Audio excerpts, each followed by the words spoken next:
Welcome back, everybody. This is OmniTalk Retail. I'm Ann Mazinga. And I'm Chris Walton. And we're back live from CommerceNext 2024. We are in the Own It booth, number 170. Got to give a big thank you before we begin today again to Own It for making all of our coverage at CommerceNext possible. Chris, we have a very special guest once again between us.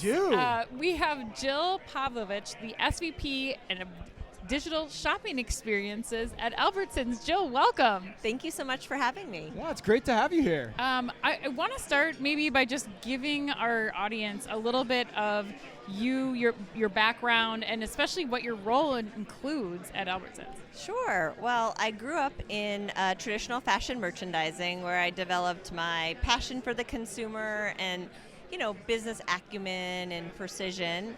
And then I took a leap of faith out of traditional fashion merchandising into technology when I took the role with Wayfair in 2015. Okay. Great company, by the way. Yeah. Work there if you can.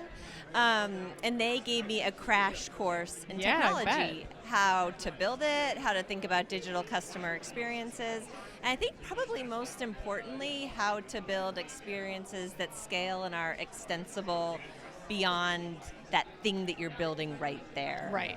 And today I am the SVP of Digital Shopping Experiences for Albertsons, which really means I spend most of my time, and my team spends all of their time, thinking about bringing digital and omni-channel experiences to life for our customers that help them plan, shop, save, and be inspired. Where did you first cut your teeth as a fashion merchant, just out of curiosity? Oh, my first job was at Warnaco, working in women's underwear. Oh, yes. So now I'll ask you something hopefully there's more on top of your mind. You're speaking on stage here at the show, right? Yes. What are you going to share? What are you going to tell the audience? Well, actually, my session was a little bit ago. Oh, okay. And we talked about omni-channel excellence and really Albertsons' transformation from a traditional brick-and-mortar grocery store to an omni-channel retailer. And what have been some of the big moments for you as you and your team are really trying to figure it out, how you kind of become omnichannel from being the neighborhood store that everybody goes to get their groceries? So true. I hear that all the time. Yeah. The neighborhood store. Well, we were on a journey. COVID really was a forcing mechanism to think about digital engagement and e-commerce. And as we've come out of that and we've pulled up, we've realized we really have to think about our customer holistically and understand why they buy food, right? What their problems about buying food are.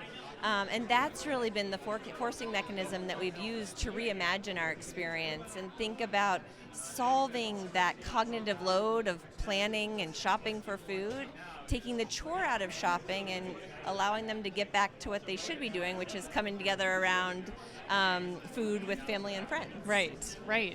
What was that acclimation like? So you went from fashion merchandising to Wayfair, which is still a little bit fashion. Home furnishings is still fashion. You being a competitor of ours at Target when I was running home furnishings there. So what has it been like to transition to grocery? What have you had to learn or relearn or everything? Everything. Okay. Everything. How so? I mean, I made a joke when I first started that if we can figure out how to ship a $3,000 sofa, I can ship groceries. Yes. No, a few more complexities there. A few more complexities, a lot of legalese, regulations, right. People's health is at stake. Mm-hmm. Temperature control, the whole 9 yards, right? But given that I'm not even on the delivery side, that's a fun joke to make. But really everything, right? Moving from a discretionary industry to a needs-based industry, and thinking about that weekly chore people have to eat, but they don't always have all the money to do it, and they don't always have the time to do it. Right. And the complexities in a single household with multiple dietary restrictions or health concerns. It's been a really fun customer problem to tackle. So I've learned a lot, still have a lot more to learn. Yeah. As you are kind of figuring out, what your team will work on over the course of the next few months and years, how do you approach a show like CommerceNext? Are you looking for certain technologies? Are there things that are on your priority list that you kind of want to learn more about through content or through visiting booths around here? Like how do you take the show in? Yeah, well, this prep was interesting because I was prepping to do a speech at it, right? I was prepping. And a podcast. Yes, right? Of course. This is not, Of course. So that was a little bit different. Sure. But, the thing that I really love about shows like CommerceNext is the learning from my peers, understanding what they're doing, and, being able to take some actionable takeaways out of a show like this is really exciting. I just attended a session about Gen Z, right? And as I think about them, and they're 12 to 27 right now, that is the next generations that's going to change the grocery industry. Right. What they want, what they're going to buy, how they're going to buy, right? How they see food. And so those are the types of things I love coming to shows like this to learn more about. Yeah. Preparing for the future. It's funny, I was talking with somebody this morning, I don't remember who it was, but I was talking about how just the grocery business is so dynamic. There's so many different things that you have to think about and touch. So I'm curious, one, I imagine you agree with that, number one, but then two, like, how do you think about that in terms of outlining your priorities for the balance of the year? What are you focused on accomplishing in the rest of 2024? Well, I don't know how many people know this stat, but I share this stat all the time, cool. is that the average person thinks about food 226 times a day. Oh my gosh. That's a Seems lot. low. Just kidding. Tell me more. Yeah, I know, right. Why? But that is the priority, right? If that is a customer mental load that we have to think about how to cut through and make easier. So as I think about my priorities for the year and the priorities for the team, it's really reducing that cognitive load, no matter how they choose to shop, whether that's online or in the store.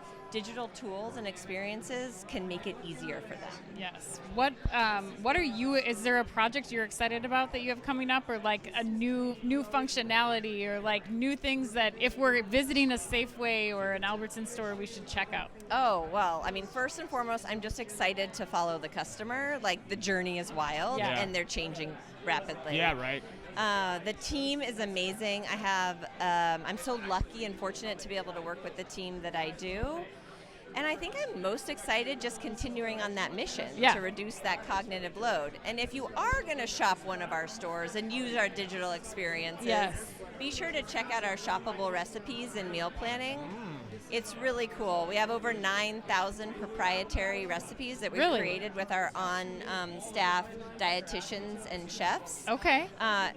Free to use for all of our customers, and it automatically can select recommendations based on your dietary preference, your household size, and then in one click you can add all ingredients to your list or your basket. Oh my gosh.